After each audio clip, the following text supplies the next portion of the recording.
Hello and welcome to the Darby Creek Diaries. I'm Gail Thompson and I'm so excited to be here today. I hope you're having a wonderful day. We're going to work on a project for the texture challenge for a blog named Hero. That's a challenge blog that is sponsored by Hero Arts, and I'll tell you how you can enter in a little bit.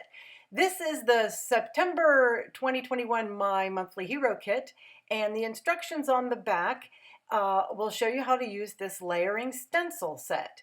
It gives you the colors and everything. And some of the tips, they have these registration marks up in the corner. So you just want to tap a little bit of ink in there, and then every one of your layers will line up. And that winds up being pretty handy. There are other ways of doing it, but this is the simplest. And I put a piece of tape at the top to use as a hinge so I could peek and see if I liked it before I moved it. So I'm just using butter bar ink, and it can be sploppy. It doesn't matter. It'll dry smoother. Plus there are lots of layers on top.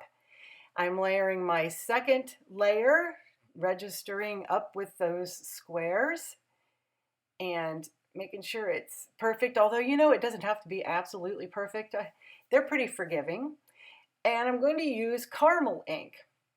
That is a bold ink that's in the Hero Arts line. If you notice, I traded all out for a blending tool. It's a domed one, and I'm pouncing it on because there are lots of little shards of the stencil, and if you go trying to rub it circularly, you'll probably bend up those shards. So I'm pouncing it on. And like before, it's going to be a little bit uneven and blotchy, but it will dry and smooth out, and we still have a lot more to put on top of it. So that's layer 2.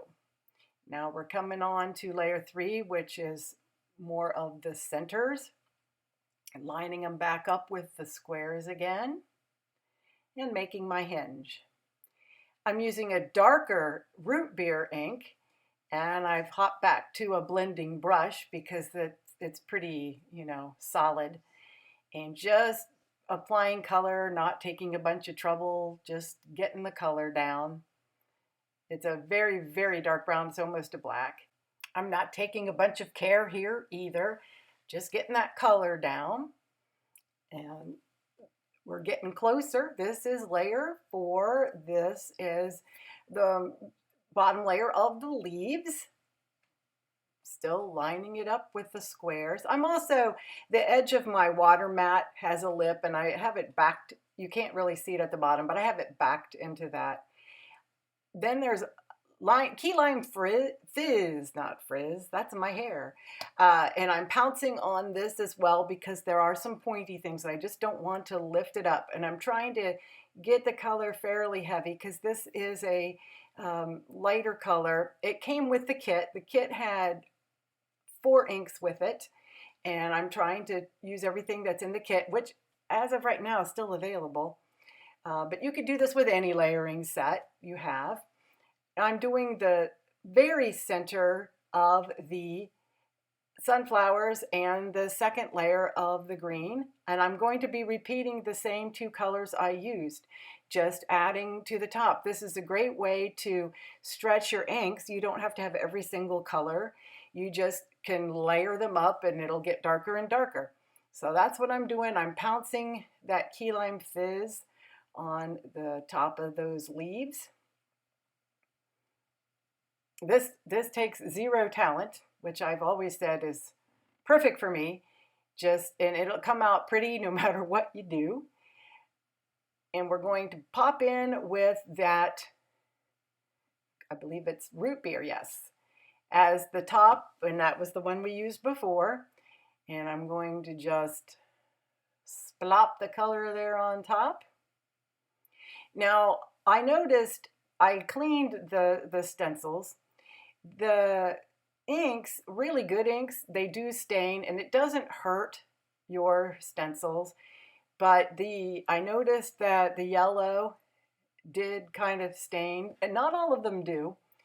But don't freak your freak if it does. It doesn't hurt a thing. It just means that they've been loved. So there are all the stencil layers. Now I'm using the packaging, which has a call it the registration sheet, and that makes it super easy to line up your stamp in your MISTI. You wouldn't have to have a MISTI for this, but it really helps. And I'm just picking up that and pulling off that registration, and that's just where you lay your stamps in your packaging. So it comes with every stamp set. I'm using some Altenew Obsidian pigment ink, but any black pink would do just great. I am wiping off my stamp and roughing it up a little bit, seasoning it, if you will, because I hadn't used it before. And I'm powdering the static powdering my image so I don't get a whole bunch of static, but I'm using clear embossing powder, so I guess, you know, it's not going to see it a lot anyway. And I'm trying to thoroughly put ink on. My table has a little bit of a dip in it, so I have to be kind of careful. So I turn it so it kind of helps a little bit that way, and I press, and I use my cloth. I don't have one of those tools, and I really don't know that you need one of those tools that goes over the top. And there's my image. This part never gets old.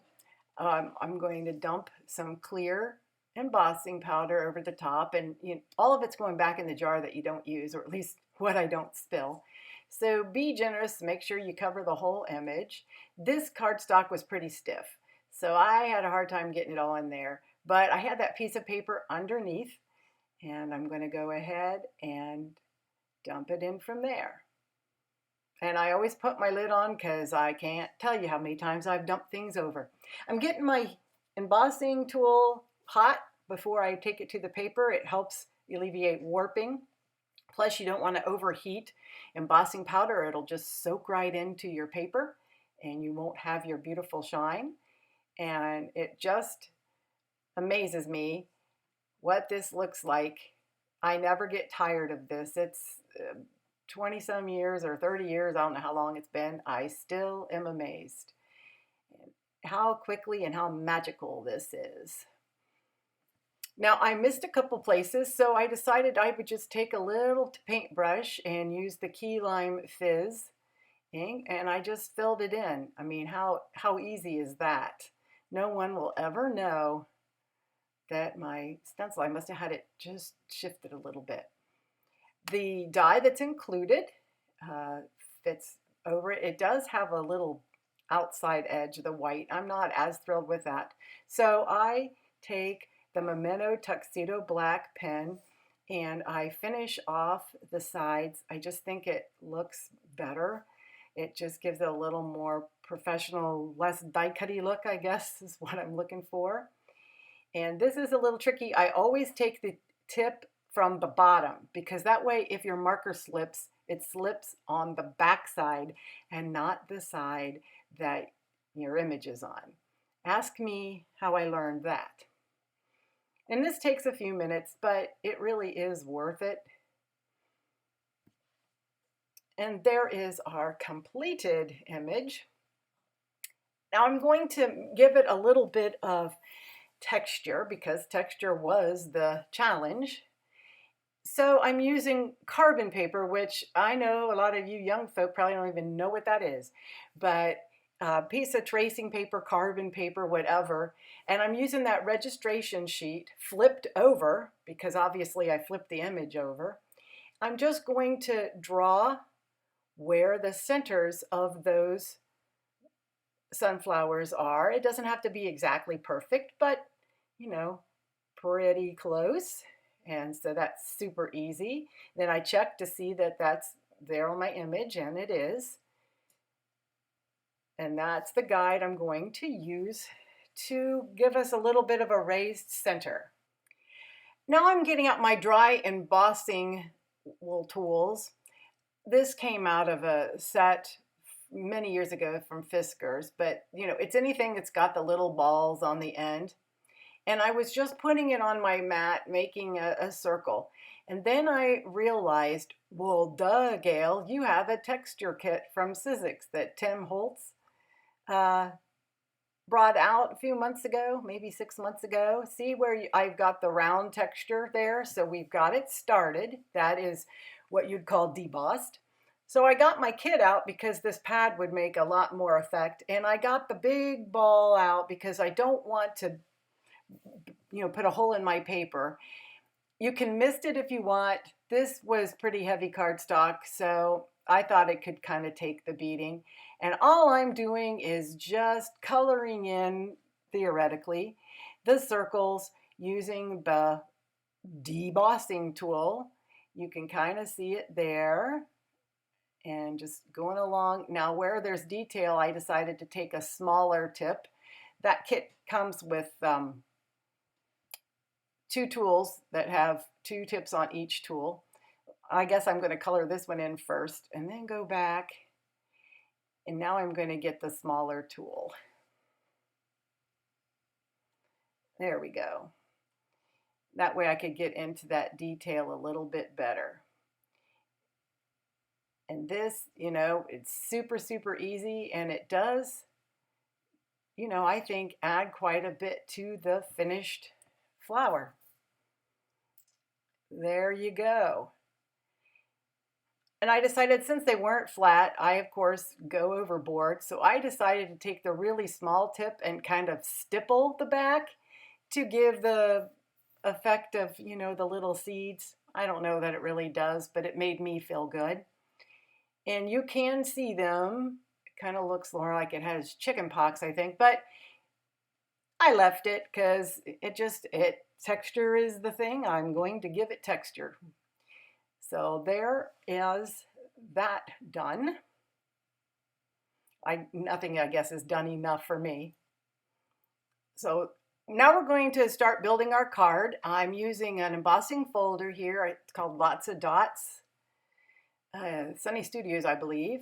And I'm just using some Versa mark powder, some ink.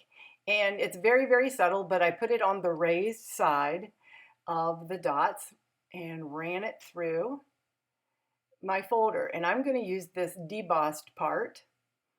And I'm trimming it down because this was a 4 1/4 by 5.5 panel. And I want to have it layered with a little bit of color on the sides. So I'm trimming off, probably 1/8 of an inch on each side. I probably could have just done 1/4 of an inch on 2 sides, but I didn't think of that then. And I'm just seeing if it fits my card base and gives me a little bit of a frame there. And I'm going to go ahead and fold my card base. And I want to tell you a little bit about the challenge. Every month, except for December, there's a blog named Hero Challenge. You can enter over at Instagram. I will have that address at the end of the video. And you have a chance to win either a $50 or a $25 gift card. The 50 is kind of a voted one, and the 25 is a random pick. And it's a lot of fun. And please use, mostly Hero Art supplies. That would be appreciated. And Hero Arts has been very generous sponsoring this. And I've had so much fun working with Hero Arts. They are really, really a great company. I decided to add some, grunge to that hello. I stacked up 3 layers of the background, the shadow hello. And I found a piece of the wood grain textured stock that I had colored from a previous tutorial. And I thought, well, hey, more texture, the better. So I glued that on top and got that ready. And then I thought, I'll grunge this up too, because it just was too flat and boring. So I took the root beer ink and kind of zhuzhed it up a little bit. It's hardly noticeable, but I know I did it, and I think it ends up with a nice effect. I tied some twine around the card. I didn't have the video on, but you know how to tie twine. And I thought, well, there's more texture, and it's kind of an outdoorsy kind of texture. I'm going to layer this panel on. I'm kind of figuring out where I want things to go. And I think that looks pretty good. So I'm going to tape the twine down temporarily with just the tape that I used over on my die cutting machine to hold down the die cuts. I can reuse that tape a little bit, and I'm going to glue this down to the card front, or the card base, I'm sorry. Trying to get that centered up. I always eyeball everything. And I think that looks pretty good. I'm sorry, it wound up being a little out of camera range there. All I'm doing is adding Heavy Doodle three-dimensional foam around that twine so there isn't a lump. That's one texture I don't think I need. And I'm just positioning my little grouping of sunflowers. I am planning on trimming off the edges. There we go. And I'm going to add our little sentiment, our die cut. And I've decided I'm going to glue down that twine so it isn't flopping around. And just trying to position my little die cut there. And that glue fortunately dries matte and clear. I knew I'd get it on things, but I thought I'd leave it in just so you could see that it'll be okay. And trimming off the excess, it kind of hurts when you do all that work to trim it off, but I think it looks a lot better. Plus it gets rid of a lot of that white trim that I'm not real fond of. There's our final project. I hope you enjoyed this and that you'll give the Blog Name Hero Challenge a try. Here are the details on how to enter. Please follow me if you aren't already at all the major places and click subscribe here and like, and I'm going to leave you some videos for you to enjoy. Until next time, bye-bye.